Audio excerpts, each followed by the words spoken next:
For generations, a narrative has been spun that our African ancestors traded their land and livestock for trifles like mirrors, painting them as naive in the face of colonial cunning. This tale, long woven into the fabric of history, has been used to diminish the wisdom of those who came before us. Yet, the truth is far starker. Our ancestors were not merely tricked by shiny baubles but dispossessed through the brutal force of the gun. Their lands were seized, their wealth plundered, not through fair barter but through violence and coercion. Today, a subtler but equally insidious dispossession unfolds, cloaked in the trappings of modernity. The so-called educated African is ensnared by a system that persuades them to trade their ancestral lands and livestock for pieces of paper and coins, heralded as money. They sign contracts, exchange deeds, and accept these tokens, convinced they've secured wealth. Yet, within weeks or months, they learn the bitter truth. The same paper that bought a plot of land or a herd of cattle no longer holds the same value. Its worth erodes, dictated by distant markets and institutions they cannot influence. They call it economics.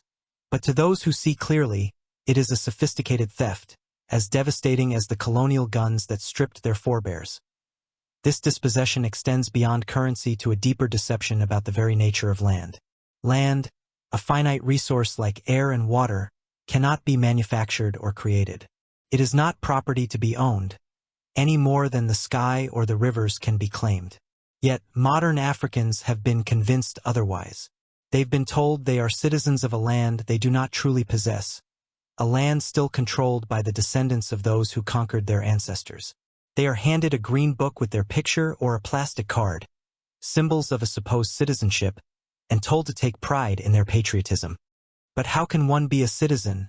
How can one be patriotic when they do not hold even a hectare of the land they call home? For the majority, the only piece of land they will ever own is their grave. A final, bitter irony.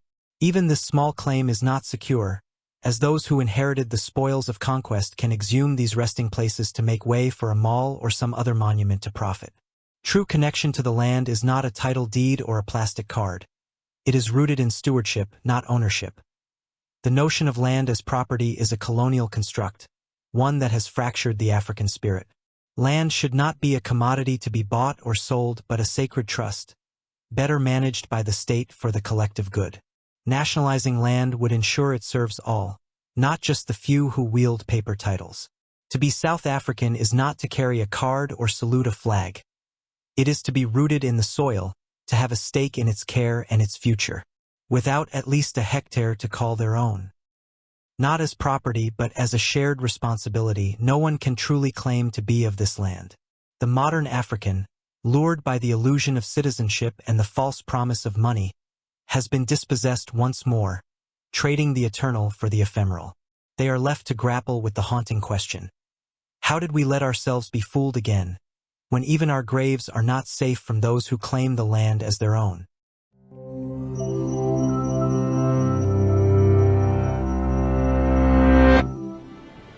From the 1650s through the late 1800s, European colonists descended on South Africa.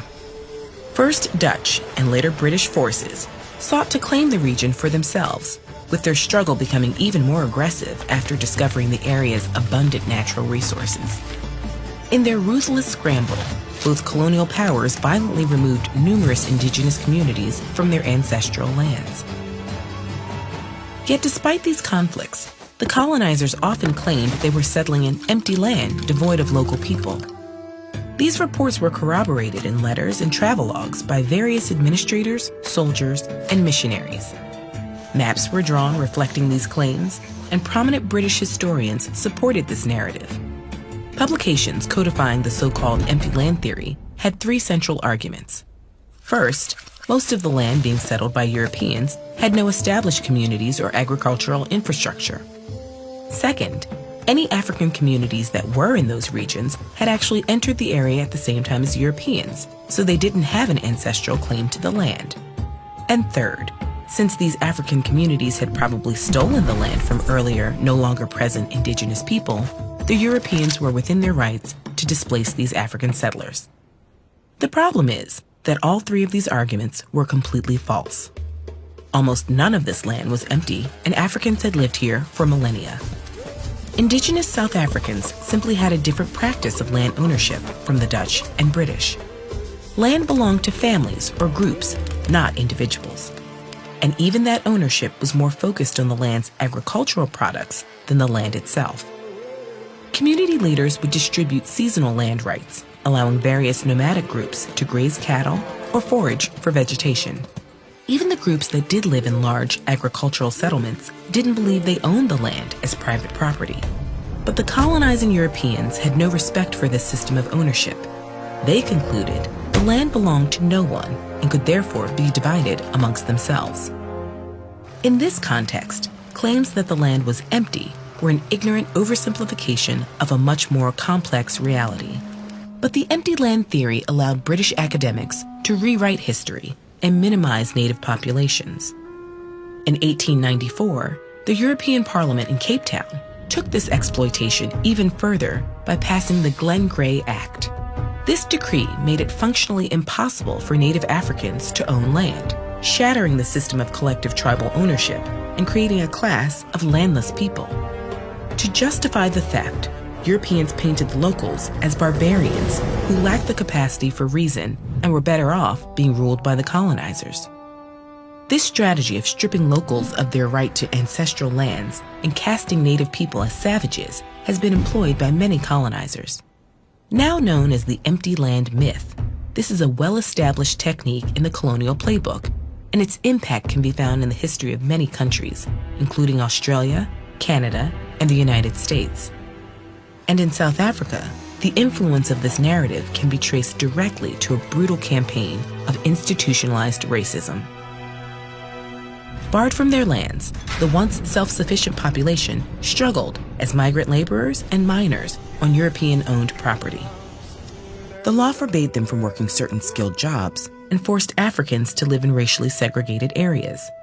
Over time, these racist policies intensified, mandating separation in urban areas, restricting voting rights, and eventually building to apartheid. Under this system, African people had no voting rights, and the education of native Africans was overhauled to emphasize their legal and social subservience to white settlers. This state of legally enforced racism persisted through the early 1990s, and throughout this period, colonists frequently invoked the empty land theory to justify the unequal distribution of land. South African resistance movements fought throughout the 20th century to gain political and economic freedom.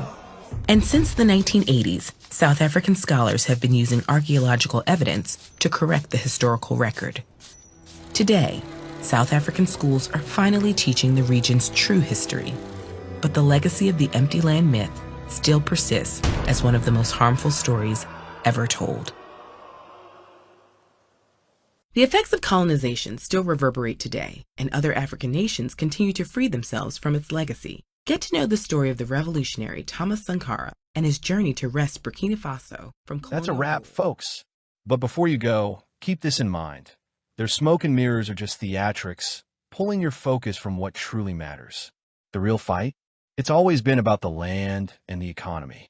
Stay sharp, stay woke, and we'll catch you next time. The most important person in the world is the storyteller. The storyteller sets the vision, values, and agenda of an entire generation to come. Steve Jobs.